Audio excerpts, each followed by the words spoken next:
conquer and we're going to take some. Is that understood? Yes, sir. That's what we're going to do, sweethearts. We are going to go and get some. All right, people, on the ready line. Are you me? Yeah! Are you me? Yeah! What are you? What are you?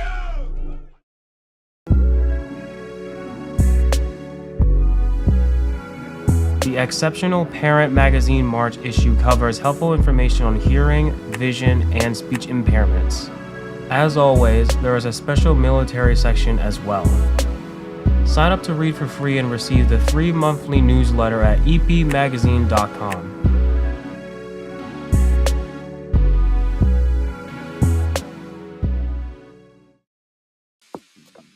Monotony. It comes in all shapes and sizes. Dull, tedious, just plain boring. But what is this? A contender, perhaps? Something unboring by the looks of it. Jabs right at dull, an uppercut to tedium, something that keeps you on your toes, keeps your head on a swivel, a knockout punch to your old, boring workouts. Welcome to Fight Camp.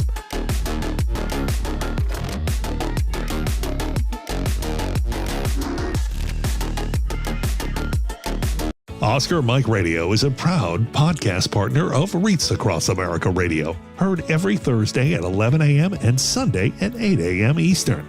They're also big supporters of the nonprofit I Got Your Six, 2 Lives at Once. And with every wreath you sponsor through Oscar Mike Radio, $5 goes back to this great organization dedicated to making a difference in the lives of veterans, law enforcement, firefighters, and first responders battling PTSD. 2 Lives at Once pairs these brave men and women together with dogs rescued from kill shelters. In this way, 2 lives are saved at the same time by saving each other. Donate now. Go to reachacrossamerica.org/Oscar Mike Radio to help. That's reachacrossamerica.org/Oscar Mike Radio.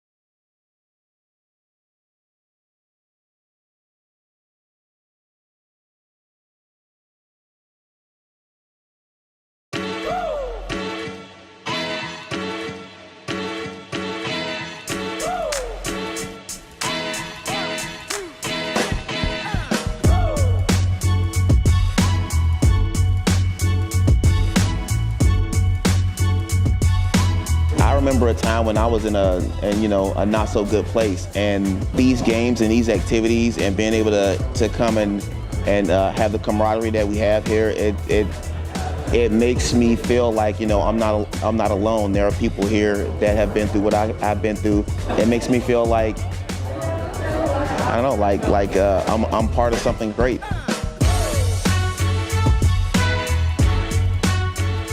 Just let yourself go. Give it a try.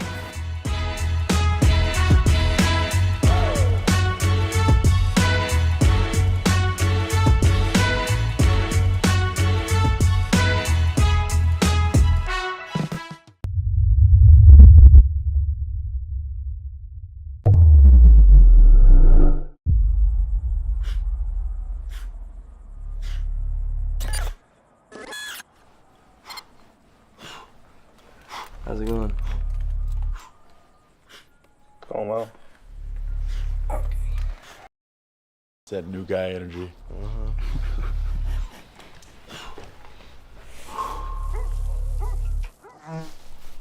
Oh, he's back. That's the 4th time he's done that. Is he peeking or probing? Speaking with serious intent to probe. Alpha 2, we might have guys starting to move on our position. Copy, we're getting a buildup of activity here too. Yeah, I definitely see weapons at this point. Yeah, we have definite massing.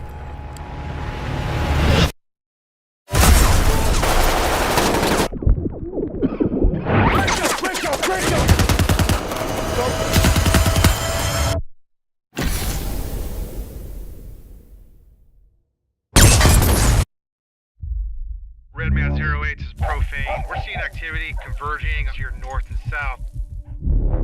This is Frogman 6 Romeo. We need evac at our last known position. We have severely wounded. Who's the severely wounded? It's not you. Is it me? Who is it? No, it's not you. No, is it?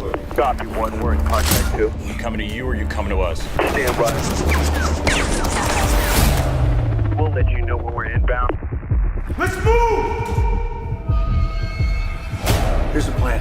EA 5 minutes, over. The scouts are gonna lead us out, and I'm bringing up the rear. Pop smoke. Smoke out. We are all coming back. OP1, they are en route to you. 3 minutes out! 3 minutes! Eyes on me and only me. Has anyone looked at you? Claymore, rock me, dude. 2 minutes out! 2 minutes! Where are you guys? Look for the blood and the smoke! Multiple bad guys trying to get to our position. Inbound! Inbound! Find cover! 1 minute out! We have enemy on our building and all surrounding buildings. Roger that, stand by. Going hot. You gotta get ready, man. This is gonna hurt. On my count. 1, 2, 3.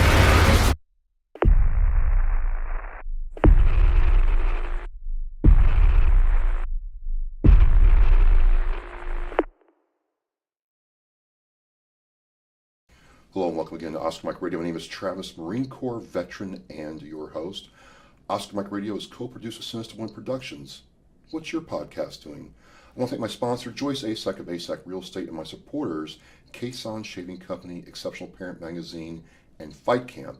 Be your strongest combination. So we're on the mission, we're on move, we are not on Zoom. Yay, I love these in-person interviews, and I have a returning guest. Now get this, folks, we veterans transition and then might do some different things, but not only has this veteran transitioned, since the last time I talked to him last year in 2024, he's transitioned again. I want to welcome back returning guest, Colonel Bob Notch, who was with Collaborate.vet, who's now with the Office of Veterans for the Commonwealth of Massachusetts. Sir, welcome back to Oscar Mike Radio. Thanks, Travis. Happy to be here. And yes, Office of the Veteran Advocate, brand new state agency, one of a kind in the country. So I'm looking forward to the opportunity to talk to you about it. So just real briefly, last time we talked, you were over Collaborate.vet, and that's a great organization here in Massachusetts to connect veterans organizations. But how did this Office of the Veteran Advocate get going, and where do you fit in, sir? Yeah, so I'm going to take it back to COVID. Okay. 2019, 2020, and for folks that may not be familiar, here in Massachusetts we have 2 veterans homes. During COVID there were some issues where there were a large number of fatalities, particularly in the home in Holyoke, Yep. A smaller number in Chelsea, but the issues that led up to that larger number of deaths got the legislature thinking, and a lot of the people in the Commonwealth thinking, how are we doing to provide oversight to those agencies? So part of the acts of 2022 is to elevate the office, it was the Department of Veteran Services. Right. Has been elevated now to the Executive Office of Veteran Services. So that's now a cabinet level position for the Secretary. The same act created this office, the Office of the Veteran Advocate, and my position, the Veteran Advocate for the Commonwealth. And our job is, we are an independent agency, so my appointees are the governor, the attorney general, and the auditor, specifically designed to be a non-political position. So my term is a 5-year term, so it extends beyond the election cycle. And the way it was portrayed during testimony is, independent agency with oversight. And as we look at the responsibilities for this office, oversight is one of them, but it's also about collaboration and cooperation with state agencies and federal agencies that provide benefits and services to veterans here in Massachusetts. I remember that time during COVID, and there's a lot of pain and turmoil with what happened out in Holyoke. So this organization was to make sure that never happened again. I guess my specific question is, you have the Veteran Service Officer in each town or municipality in Massachusetts, and now you have the EOVS, which I think is a great step forward for veterans. We have our own, entity that represents us, and now we have you all that's not attached to any of these entities. Right. I guess my first question is, how do you actually serve the veteran when they come to you for help? So the way we have several responsibilities. Okay. And let me run through those real quickly. Primarily, we focus a lot on veterans that are in the care of the Commonwealth. So this ties directly to the veterans that are in the 2 veterans' homes. Okay. However, Massachusetts, we have Department of Corrections that run a number of correctional facilities. We have county jails. We also have 3 state-run hospitals. Any one of those entities could be housing and caring for veterans as well. So it's a much larger picture than we originally think of 2 veterans' homes. You know, roughly about 300 veterans that they hold. Our initial canvas of all of those other entities is well over 2,000 veterans that are somehow in the care of the Commonwealth. So we're to make sure that they are treated humanely with dignified treatment, and that they have a right to privacy, and then also that they have access to timely, safe, and effective services. And then an additional responsibility we have for any of those veterans, if there is a fatality, near fatality, or serious harm, whether that's mental or physical harm, while they're in the care of the Commonwealth, we are required to do an independent investigation and provide those results to the state leadership. So let me rewind a little bit. Let's just say COVID happens in the next month or 2. It would still be on the veteran's family or the veteran him or herself to contact you all for elevated scrutiny or care, correct? Yeah, well, our door is open for individuals, whether it's a veteran or a family member or someone who is in state employment that sees something that doesn't look right. We have the responsibility to take a look at those things that don't seem right. So there's many more responsibilities. The broader perspective is the system working the way it's supposed to be working? And if it's not, if individuals see that it's not, they come to us. And the way I like to tell people is we don't solve individual veteran problems, we solve veterans problems. So we look at the whole community of veterans and their families in Massachusetts, and how is this issue telling us that the system is either broken or bent or somehow needs adjustments. So that's where we come in. Yeah, I'm trying to really understand that, because I think for my first initial response was, okay, this is somebody else I can go to if there's a problem. And it didn't seem that way actually looking at your website, and I'll have that in the Oscar Mike Radio show post. But this seemed much more focused as an oversight entity to other state entities that represent veterans. Yeah, what we like to say is our job is not to do individual casework, right? Okay. That's what the veteran service agents are for, and some of the other state agencies have programs and benefits that are available as well.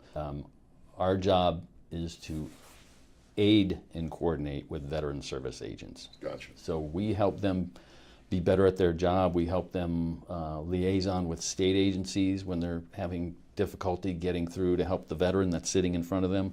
We also have a liaison responsibility with federal agencies, so we can help in that respect as well. So the way we look at it is our job is not to duplicate, replicate, or create another entity that's there to help. Ours is to help those that exist be better at what they do with our assistance. And then when that system doesn't work right, we want to know about it so we can figure out why the system's not working right. So let me do it this way, sir. Let's just say we have, again, going back to COVID, and a family member, a veteran says, hey, you know, I'm in X location. I think there's a problem.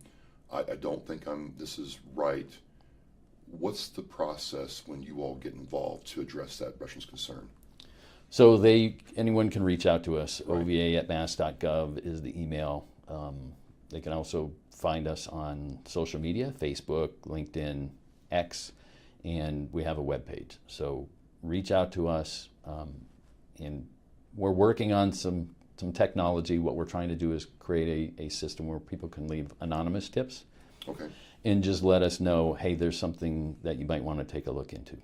And that starts the process internally for us to go and examine the system, see what's happening, investigate when it's required, and then we will prepare a report that goes to the state leadership, and it becomes a public document. So what I would tell people is, if you leave us an issue for us to take a look at, we may contact you for more information. Other than that, we're working the process, and then we will provide a report at the end. And so that will become a public document. So we may not come back to you and let you know exactly what happened, but the goal is that we provide a report so everyone understands what we took a look at and what we found. So you all would have been notified about the issue at one of these entities. I'm not going to go back in time because it's back in time, but let's just say it happens now. You get the notification, you begin an investigation process, you issue your report, and so there's no coloring from any other agency. It is your perspective on the issue that's affecting that veteran. If it, so we work on our independence role. So if it's an investigation with a fatality or near fatality, that is independent, but we will partner with other agencies to share finding. What did you see? Are you capturing this? Do we need to go, we'll be cognizant of witnesses and go, do we need to go talk to this person again, or has someone else already covered that, and we can share that information. The other piece of it, though, is we're also a collaborative agency. Okay. So we have 3 roles when it comes to state agencies. It's to examine the systems, it's to liaison with the agencies, and then it's to assist. So as we go through and examine where the complaint may be or the issue may be, we'll talk to the agency and say, how can we help you be better? How can we help you adjust the system?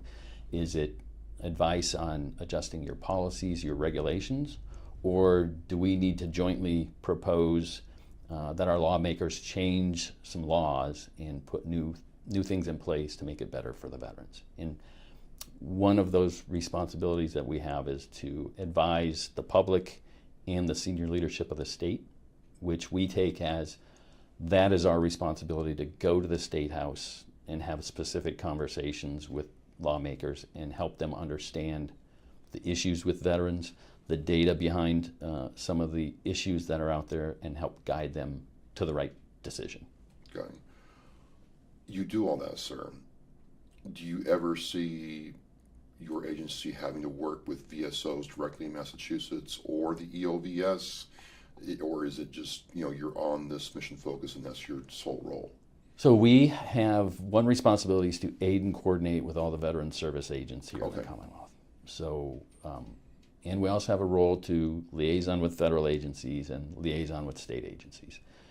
As we looked at developing the organization, we tried to determine how we could best do that. Okay. And we came to the conclusion of the regulations really, or the law was really designed for us to help the frontline workers, right? The frontline service providers, those veteran service agents in the town. And I have an analogy for this I'll share with you in a minute. Okay. But we also need to do that liaison role. Well, what's that liaison role for? It's really to support the veteran who's sitting at that desk. So we combine those 3 things, and I've created 4 regional liaisons, one in Western Mass, one in Central Mass, one Northeast, and one Southeast. And those individuals live in the area, so they're familiar with that part of the state. They have their own connections. All 4 of the folks are veterans themselves, so they have that understanding. They have a lot of connections with those agents already. And their job is to go visit on a routine basis each of the veteran service agents within their region. How can we help? What's working? What's not working? How would you do things differently? And we collect all that information. One, to help see how we can adjust the system. The other part is, how can we help you with the veteran that was in here yesterday and make improvements, make the job a little bit easier. Those veteran service agents have a lot of work to do. Right. So we're cognizant of how much the state, the city has asked them to do, and we want to be another helping hand to help them get through that. Just one aside to that, sir, is Massachusetts is a geographically small state, but it's also as small as it is, it varies greatly once you go from the southeast out to the west. So how is that balanced with the veterans' needs, say, on the Cape versus one in Pittsfield? Do you see any differences? Do you see any challenges of getting that veteran services? Because there's more veterans in the Cape than there are, say, in the Pittsfield, Springfield area. So you have to have different, I don't know, mission focus is not the right word, but the way you do business has to change from the geographic, part of this. So one, we understand the differences between the geographical regions of the state, and that's why we picked people that live in those regions who understand it. The other part of it is we want to make sure that all of the veterans in the state know that we're here to support them, regardless of what corner of this they live in. I know there's a concern, a lot of the agencies are living, working in the Boston area, right? We want to be able to get out there and be closer to the veterans. So that's one reason. We are looking at data right now. We're trying to capture a lot of data. What I pulled from your comment was heat map. We've talked about this in our office a lot. Can we heat map the state of Massachusetts to find out which regions are more in need of housing for veterans, which regions are more in need of financial assistance for veterans, which ones are in more need of health care for veterans, and is there a difference across the state? So it's a process. We're in the middle of that. One of the major things we're doing right now is just getting an understanding of what programs, benefits, and services exist. How easy is it for veterans in certain regions to access it? A particular thing we're looking at right now is, there are 351 municipalities in Massachusetts. The law says they should all have a veteran service agent, but it also allows them to district when it's difficult. Small towns may not be able to afford a full-time agent. There are rules about population density and whether you should have a full-time agent or a part-time agent. We're taking a look at now is how much is covered with districts, agents that cover multiple cities and towns, versus those that just have one agent full-time, maybe even additional staff to serve one municipality. And we're seeing, Eastern Mass seems to have more density, more veteran service agents per town than in Western Mass. There's a lot more districting and joining of cities out there. Our goal is to kind of figure out what's working, but the overall goal is a veteran, regardless of where you live, should have the same access and the same level of service no matter where you live. And we're trying to get a look at that. Speaking of live and housing, talking to people at the leadership level in Massachusetts, at the state level and at the local level, they're very aware that a person joins the military, leaves the state, and more they're not coming back. And there's questions around that, and it seems to be, sir, a point of concern because, why isn't that person wanting to come back to where they joined from? And that happens in every state, right? But it's definitely noticeable here, and housing does become a big issue for someone coming back from if they deployed out to, Jacksonville or, Camp Lejeune, so on and so forth. The cost of living is less. What do you think has to happen to kind of change that tide? A number of things. We are actually focused on that right now. Okay. We've had a conversation with Human Resources Division at the state level. We're having this conversation with the executive offices that we work with. The first step is, are we doing anything to recruit service members to come to Massachusetts? And I look specifically at the state jobs. I said, we have jobs that need to be filled. What are we doing to get out to the transition centers of our military bases and let people know Massachusetts has jobs? We're a place that has a large number of veteran benefits. Yes, it's a higher cost of living. Those things you have to work around, but there's work here. And not only state work, but biomedicine, financial industry, technology industry, robotics, AI, all of that tech stuff is here in Massachusetts. Green energy, the governor predicted she needs 30,000 jobs filled for green energy. We should be looking at service members and asking them to come to Massachusetts to fill those roles. Now, there are some challenges on the cost of living and housing. Those are bigger conversations, and I know the state is working on that in a broader context. Sure. We need to bring more employees to the state, period. There's still talk about this out-migration of workforce from Massachusetts. What we're trying to promote is, veterans are not the solution to filling the jobs here, but they are part of a solution, and we should give some extra effort to talking to current serving members to make that, when they do come out, come back to Massachusetts if you started from here, or even if you didn't, come to Massachusetts if you want to be in growth industries like technology and green energy. I think it's a way forward because there's so much opportunity here if it's broadcast, if it's known about and supported. So it's very encouraging.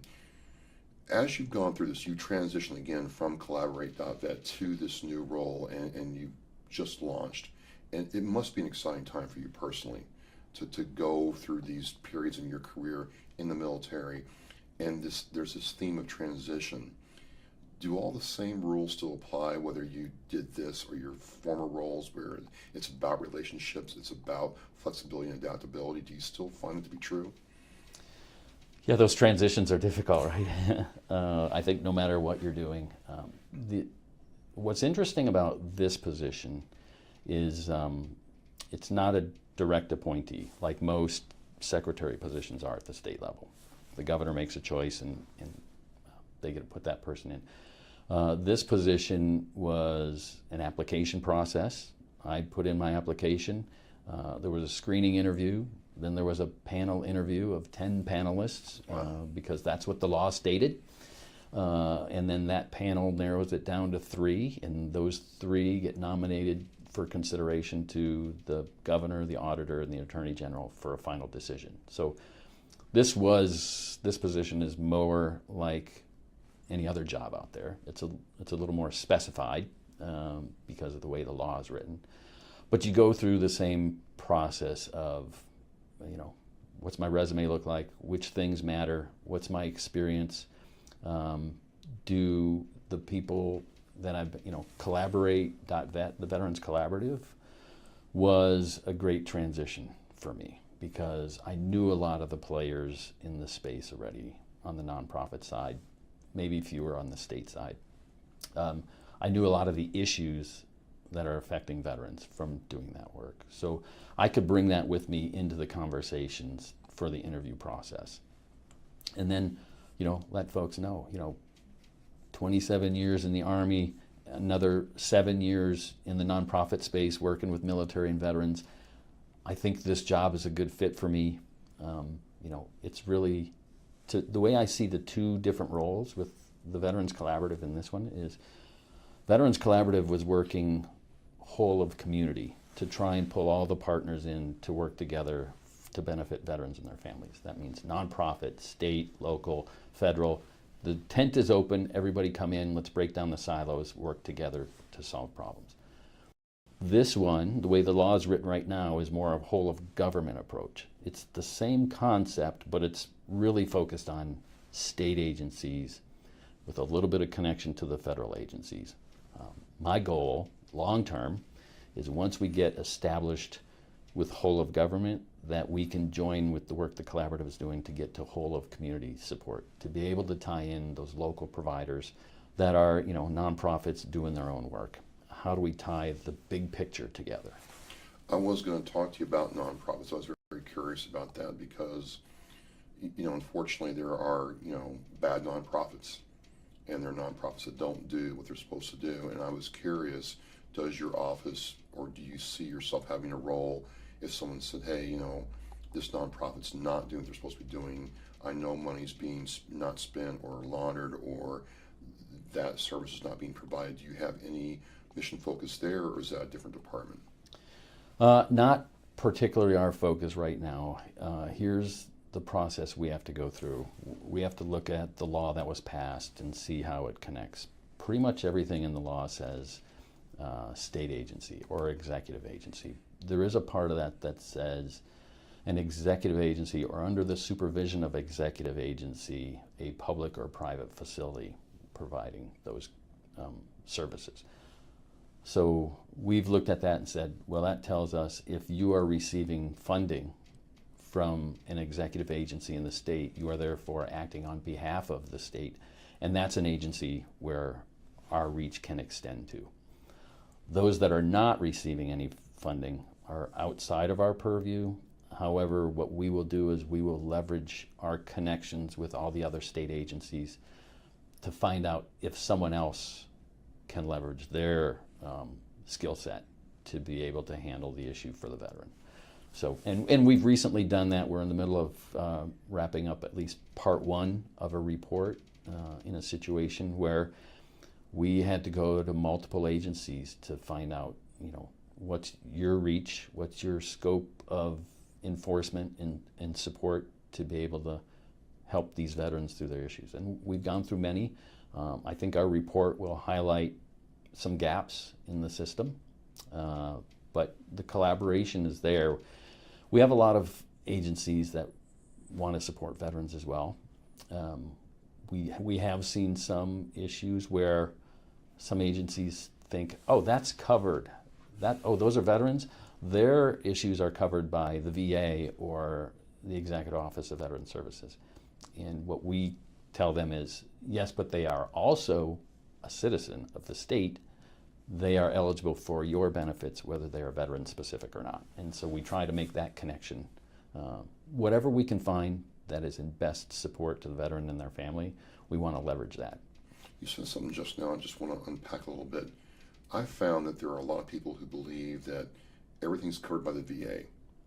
And, you know, for lack of a better term, organizations like the OVA and the EOVS and even VSOs are superfluous to requirements because the VA is there. And I try to articulate that the VA only serves a certain segment of veterans. What can we do better to communicate that organizations like yours exist for very specific reasons, sir? Well, one thing for us is I'm having the conversation with you, and we're finding other outlets to get out there. You know, our office particularly does not exist anywhere else in the U.S. Massachusetts is the first state to create an Office of the Veteran Advocate, specifically covering the role we are. I've been in the position only 14 months, so we are still in the process of building the office. We recently, within the last 4 or 5 months, launched our website and our social media. So we're now setting our presence. We want folks to know that we exist. We want them to be curious, to find out, well, what is it that we do and why are we different than the Executive Office of Veteran Services, and how is our role working with the veteran service agents. So we want people to look at our website, listen to these podcasts, radio shows that we're trying to do, and get the information out there. It's really about informing veterans.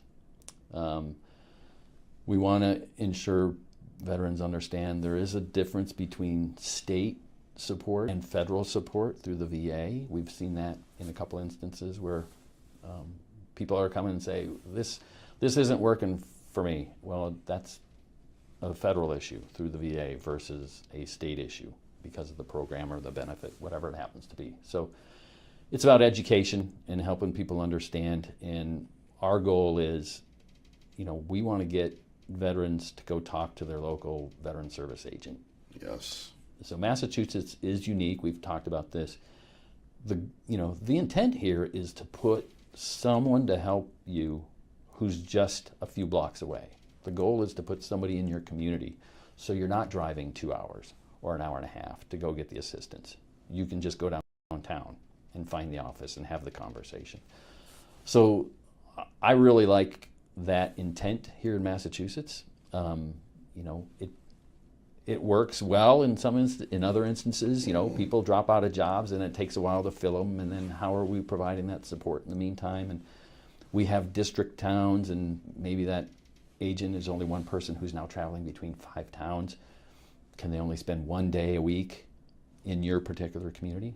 Those are the things that we want to address and highlight and see if we can't balance the playing field a little bit more and make those services more accessible. But your local veteran service agent is really stop one. Well, stop one, but let me ask you something else, because how do you know where the veterans are? And the reason I ask this is, I've tried to find other veterans in my town, and some veterans will not declare in any kind of form that they're veterans. I don't know why, but we are very reluctant sometimes to sit there and say, yeah, I'm a veteran. So we know where you are, so we can understand what you might need before you need it. I don't know why that's so challenging, sir, but it's got to be challenging for you all as well. It is, and it's been that way since I've been even in the nonprofit sector. We've always, the organizations that want to help, have the capacity to help, are like, where are the veterans? Where do we find them? We've got all these resources. And then we'll run into veterans going, I can't find anyone. Right? So we're always trying to make that connection. On one hand, would love to have a way to know where every veteran is in the Commonwealth. On the other hand, as a veteran myself, and I like my privacy, I don't know if I want someone to know where every veteran is in the Commonwealth. So it's about protecting privacy and personal preferences.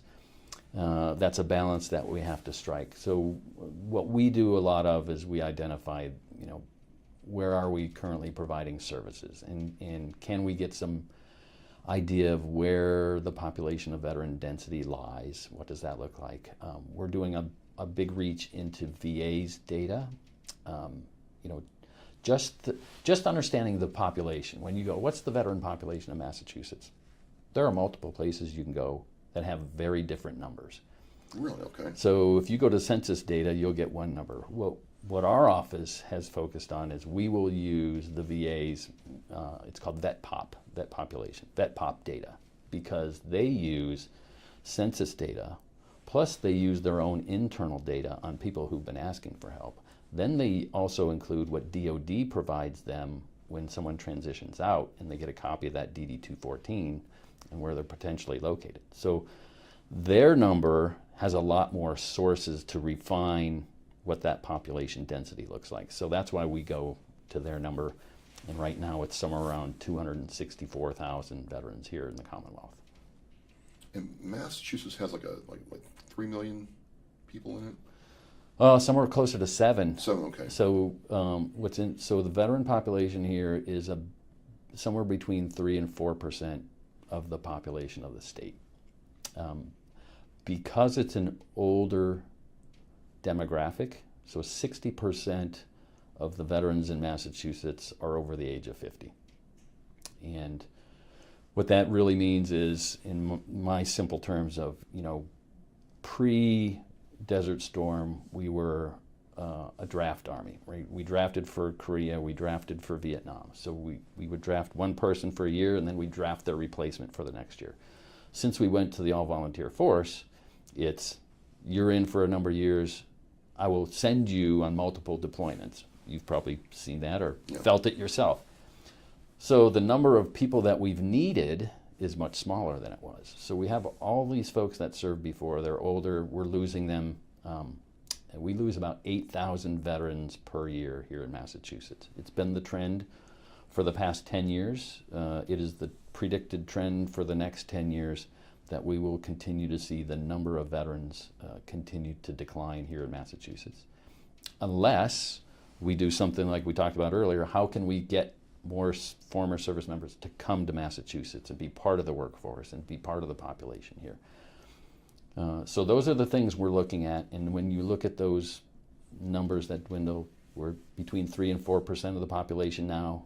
In 5 years it may be under 3% of the population. So that's a very small minority of the population, and we want to make sure that veterans are not forgotten when they become that small of a minority. For For sure. I just, again, I saw the first initial write-up from Pete, and I served with him on the Veterans Advisory Council, and I'm like, I've never heard of this. Pete, are you sure this is right? He's like, yeah, this is right. It just started. You got to look at this.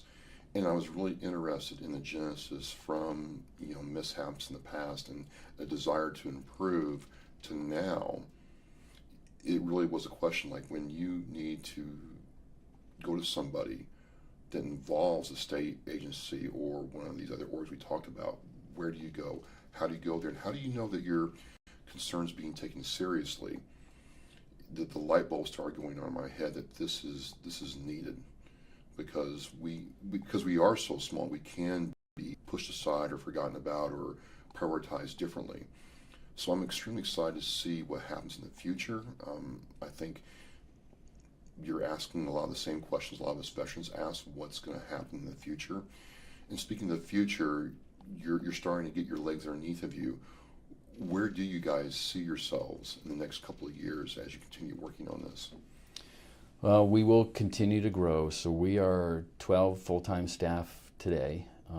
We are leveraging students within the area, so we try to bring in interns when we can. In some cases, we're bringing someone who's a student but may not qualify as an intern, but we'll bring them in on a part-time basis, so they'll do part-time work for us. A lot of it is understanding Massachusetts laws. We're pretty close at getting a good handle on every single law in Massachusetts that has veteran tied to it. The interesting thing that we've found, there are 12 executive agencies.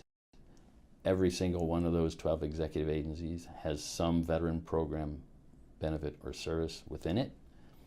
Then you look at the judicial side with veteran treatment courts and other issues. There's veteran issues in the judicial side of the government.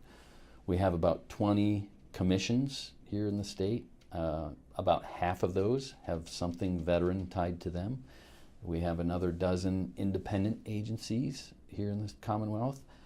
A number of them have programs, benefits, and services for veterans. So the part that we get to play is when we think about how are we taking care of veterans in the Commonwealth, we immediately think about Executive Office of Veteran Services and Veteran Services.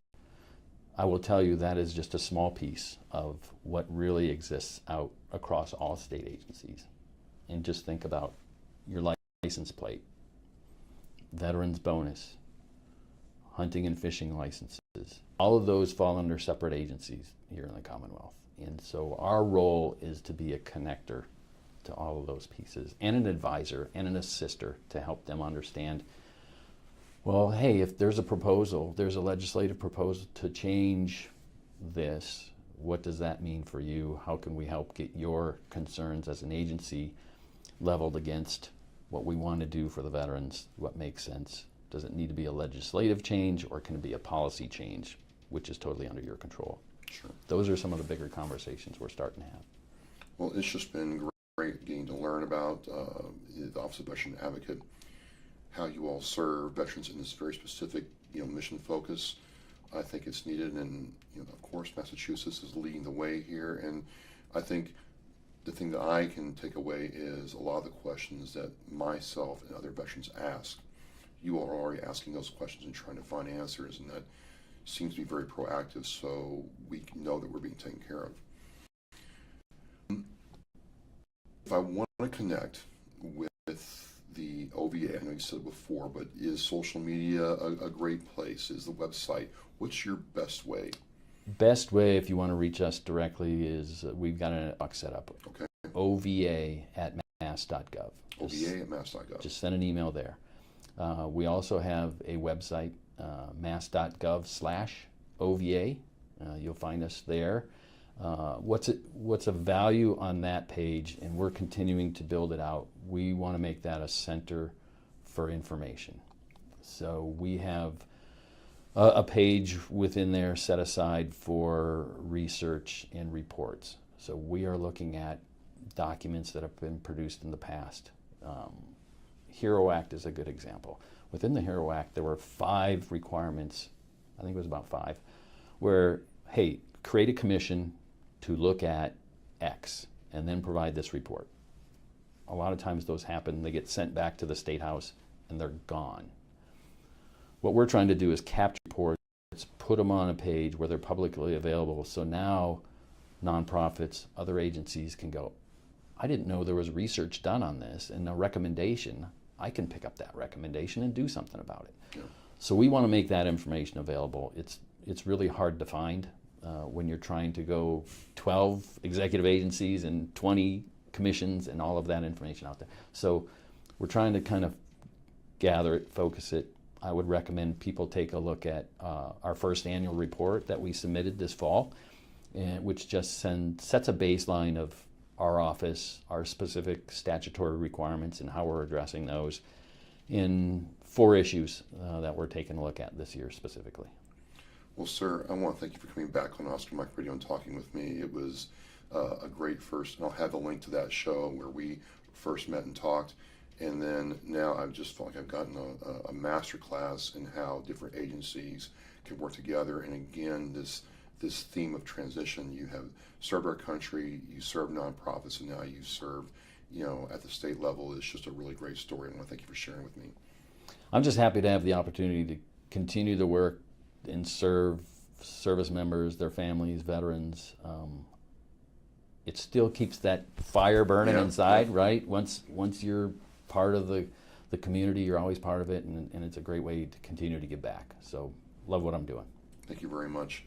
Well, there you have it, folks. I'll have all the links to what the Office of the Veteran Advocate does here in the Commonwealth and Oscar Mike Radio show post. Thank you for watching. Please share this episode, especially with those in Massachusetts. As we say in Oscar Mike Radio, we are mission in flight. Thank you. The biggest fear Gold Star families have that their child will be forgotten. We need to never forget freedom wasn't free. It's the fact that they give us the life we have now. We should remember them and give thanks to them. If I can be a part of something today that's going to make the surviving family of any of these veterans, these heroes, feel better tomorrow, then it's worth it. That one wreath symbolizes one family that was able to smile because of the generous donations. To sponsor a wreath and honor a veteran, visit wreathsacrossamerica.org. Thank you for listening and watching Oscar Mike Radio, where our active duty service members and veterans are in action and the mission is in flight. Oscar Mike Radio is an oversized load co-Sinister One production. If you are a veteran or know a veteran who needs help, please dial 988 and press 1 for the Veterans Crisis Line.